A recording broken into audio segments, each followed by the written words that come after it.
Estas férias leve o Observador no bolso. Na praia, no campo ou entre viagens, acompanhe toda a atualidade sem limites. Assine com 40€ de desconto e habilite-se a ganhar uma estadia de 2 noites num dos hotéis boutique da Small Portuguese Hotels. Este verão, desligue da rotina, não da informação. Assine em observador.pt. São 3 horas.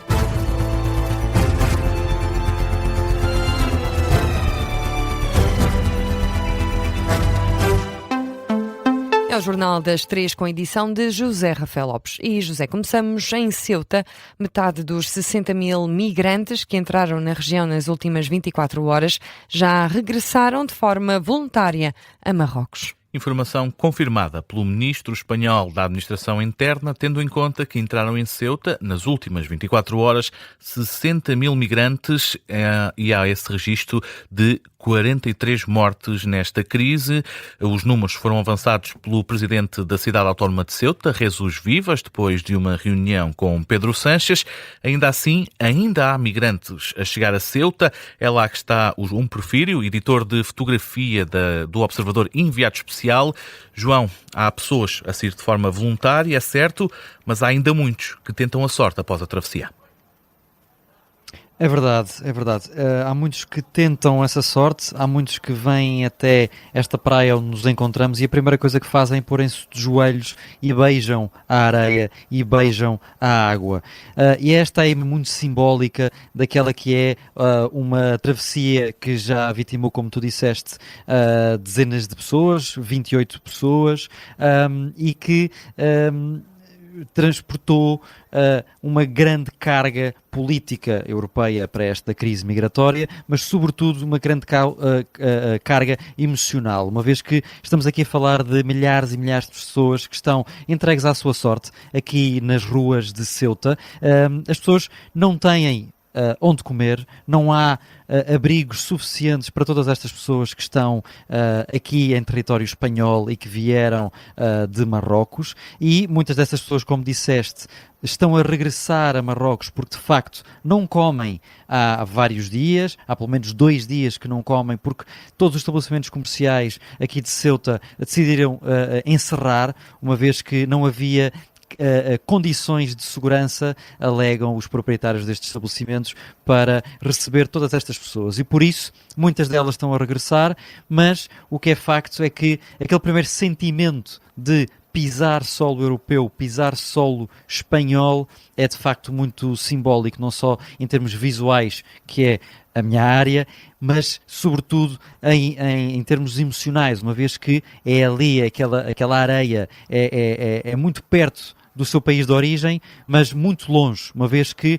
é aqui em Espanha que as pessoas procuram melhores condições de vida, é aqui em Espanha, em Ceuta propriamente, que as pessoas procuram empregos melhores, melhores casas, melhores condições para os seus filhos, e passado pouco tempo, passado poucas horas, pouco mais de 24 horas, grande parte delas, mais de 25.000 pessoas já regressaram a Marrocos, porque percebem que não há um mínimo de condições para estas pessoas ficarem aqui em território espanhol.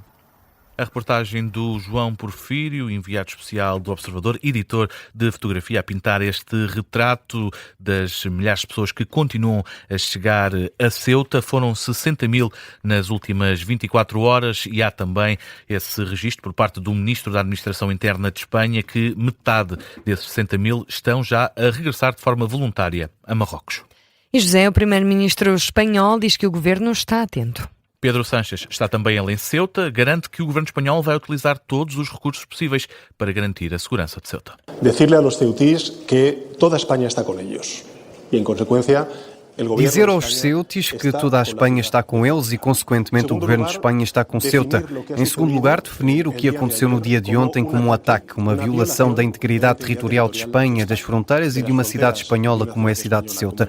O que aconteceu ontem merece todo o nosso repúdio, toda a nossa rejeição e condenação à violação e ao ataque à integridade territorial de uma cidade espanhola como é a cidade de Ceuta.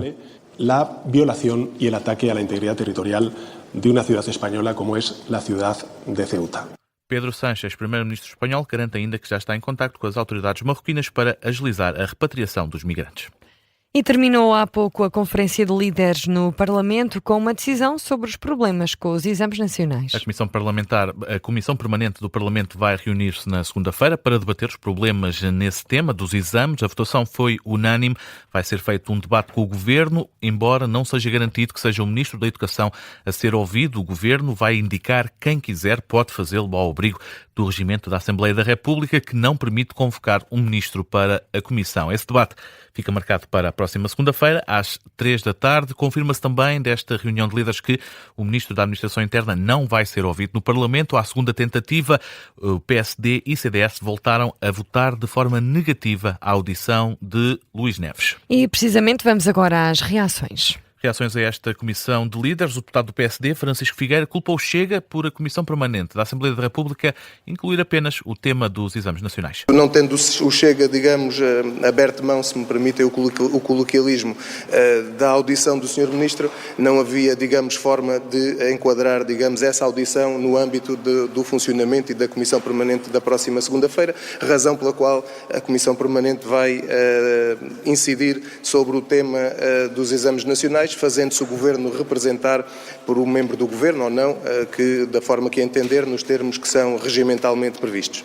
Já o líder parlamentar do Chega, Pedro Pinto, acusa a AD de querer fugir ao debate. Infelizmente, mais uma vez, o PSD e o CDS não quiseram esse consenso.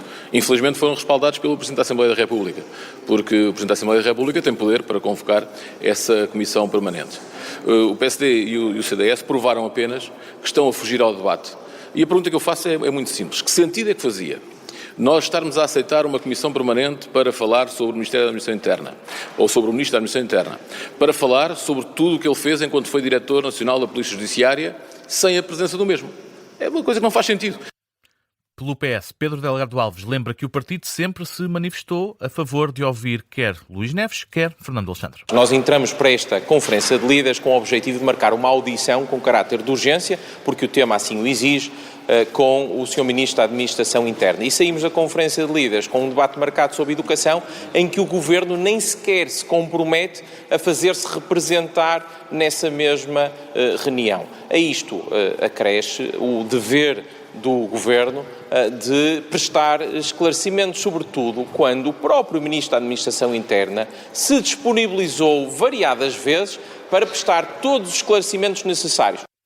A Iniciativa Liberal, pela voz de Mário Amorim Lopes, diz que ficou claro que a conferência de imprensa de Luís Neves correu mal. Nós entramos para esta Conferência de Líderes com o objetivo de marcar uma audição com caráter de urgência, porque o tema assim o exige, com o Sr. Ministro da Administração Interna. E saímos da Conferência de Líderes com um debate marcado sobre educação, em que o Governo nem sequer se compromete a fazer-se representar nessa mesma reunião. A isto acresce o dever do Governo de prestar esclarecimentos, sobretudo quando o próprio Ministro da Administração Interna se disponibilizou variadas vezes para prestar todos os esclarecimentos necessários.